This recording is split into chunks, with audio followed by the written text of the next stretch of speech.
Okay, magandang umaga mga kaibigan. Good news po para sa Talaandig, Tent City, yung pagbenta nila ng Sayuti Harvest. Marami na silang harvest. Problema, yung unang lumapit na buyer, nako, barat kayo. 3 pesos per kilo lang ang kanyang presyo. Kaya hindi kami pumayag. Ipamigay na lang namin ang sayute kung 3 pesos man lang per kilo. Ano pa, ipakain na lang sa baboy. But naniwala kami na ang Diyos magpapadala ng buyer na may mas magandang presyo. At ito na, may tumawag sa akin. Ito na, buyer. Kausapin natin kung magkano ang kanyang presyo. Hello Jong, mayong buntag. Mayong buntag, sir. Kusgi lang ang boses mo kay ang imong boses madunggan na sa tibuok kalibutan. Pwede bang malaman ko yung complete name mo kung pwede? Ano yung kompletong pangalan mo? Jong? Jerome Bahian. Jerome Bahian. Okay. So, magkano ang presyo mo ng sayote para sa Talaandig na tribo? 700, sir. Wow! Ang isang sako. Oh. 700 isang sako. Mga ilang kilo yung isang sako? 70 kilos? 80? Mga 80, 90, sir. Sige. So, okay na presyo na yan. Gusto ko na. Parang lumalabas sa 6 pesos. 6 pesos per kilo. Yun, na-compute ko na. Kaya payag na ko yan, Jong. Yes, sir. Okay, so ganito kami, tatawagan namin yung Tent City, ang tawag namin sa kanila, Talaandig Tent City. Kasi nung una nakatira lang sa Tulda. Tatawagan namin yung Tent City, paghandaan namin sila na mag-harvest na. Kailang to be sure, kung pwede, pamotor mo na lang. Oo, sir. Pamotor mo na lang para sigurado mag-harvest na sila. So, pwede ba pag malapit na kayo dito sa Cagayan, i-text mo ako kay salubungin ko kayo doon magkita tayo sa Bulwa para videohan ko lang yung pag-diskarga ng sayote galing sa inyong truck para makita ang nawong nimo sa YouTube. Pwede ba? Dili ba ko may mag-drive na, sir? Ay, lain. Oo. Ay, okay. Pwede bang yung number ng driver, pahinante, ibigay mo sa akin, ibigay mo rin ang number ko sa kanila. Gusto ko lang mabidyohan yung sayote na i-diskarga din sa Bulwa. Sige, sir. Ako rin may kami, sir. Okay, please lang So, sige, Jong, deal. Deal na tayo doon. Ito yung first harvest ng Tent City. Kung ganito lang hangtod sa hangtod, forever, kayo na ang buyer namin ng sayote. Hindi kami kukuha ng ibang buyer. Okay ba yun? Sige, sir. Malaking tulong muna sa sa mga kamag-anak mo sa sitio na sa Luloy. Yung ganyang presyo. Sige, sir. Salamat, sir. Okay, bye-bye. Bye-bye, Jong Sige na. Sige, sir. Okay, sir. Wow! 700 pesos isang sako. Kailang ito, may bawas pa yon kasi tracking, medyo malayo. Ilang kilometers ba yan? Around 80 kilometers mula doon sa Talaandig Tent City, dadalhin dito sa bagsakan ng gulay sa Bulwa, Cagayan de Oro City. Kaya tracking. So, 200 pesos ang bayad ng tracking. Kaya, yung 700 isang sako, mabawasan yun ng 200. Kaya, ang net income ng Talaandig Sayuti Farmer is 500 pesos per sako. To me, magandang kita na yun. Parang, yun na yung farm gate price nila, 500. Okay. Sa example, sa isang talandig farmer na makapagtanim ng 1 hectare, iyon ang aming desire na bawat isa sa kanila makapagtanim ng 1 hectare. So kung maka 1 hectare sila later on, mga few months from now, mag-harvest sila 2 beses sa isang buwan.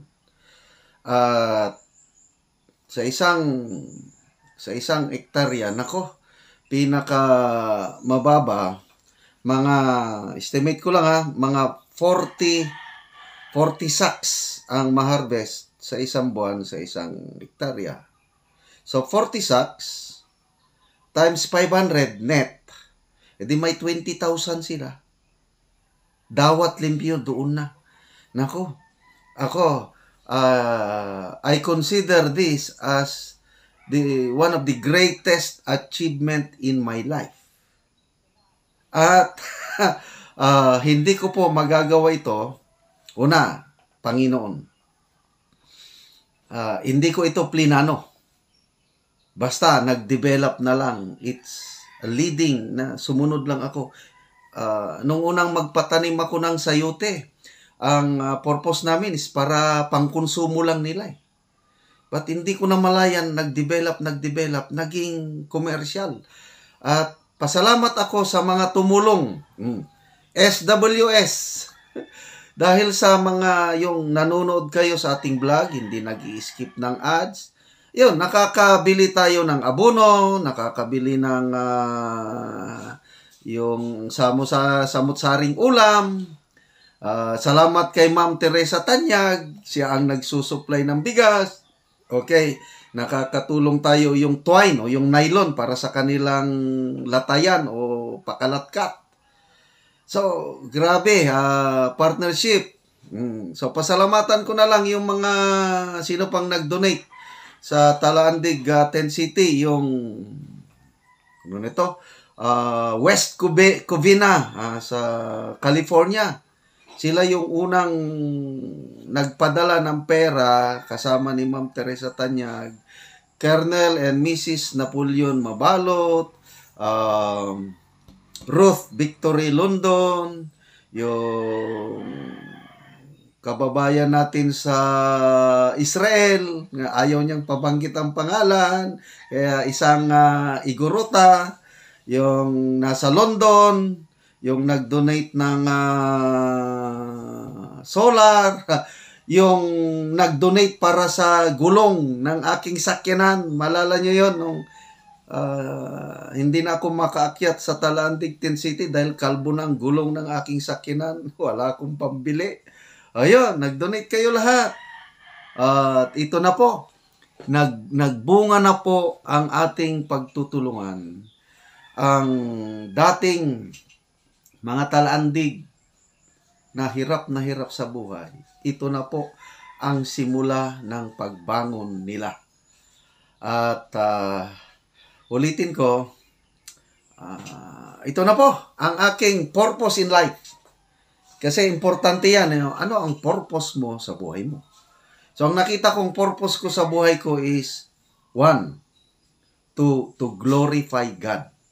Ano ba yung Matthew 5:16? Let your light shine among men, that they may see your good works and glorify your Father God in heaven. So, lahat po itong ginagawa ko, vlogging journey, na yung sweldo ko, tinutulong sa mga nasa laylayan, kahit mahirap pong mag-vlog dahil masakit dito sa lalamunan, yung salita ng salita. Ayun, ibinuhos natin sa Talaandig, Tent City. Let these things, to God be the glory. Yun lang ang masasabi ko. At salamat sa Panginoon na ginamit niya tayo, itong ating partnership, na makatulong. Ilan na ba sila? Nako, sa ngayon, dumami ng tao doon. Yung napatayo naming bahay doon, 26 houses, 26 families. nung mabalitaan ng mga kamag-anak nila sa iba't ibang lugar, nagpuntahan na rin doon. So, mga 30 families na ang nandun. Lahat yung 30 families, nag-enroll na sa Food for Work program. So, 30 families na ang sinusuportahan natin na nagtatanim ng sayote. So, lalo na ngayon, magbebenta na yung 6. Yung pinakaunang nagtanim, 6, magbebenta na. Yung iba, magtatanim pa. So, na-inspire na sila sa naunang 6 kasi first time nila itong kikita ng pera na medyo malaki-laki. I don't know kung how many sacks. Siguro, estimate ko, dahil first harvest nila, mga 10 to 15 sacks lang muna ang ma-harvest. But as time goes on, padami ng padami yan.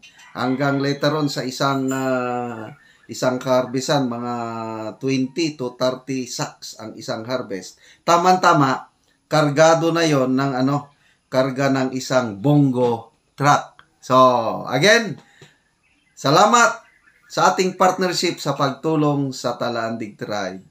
To God be the glory.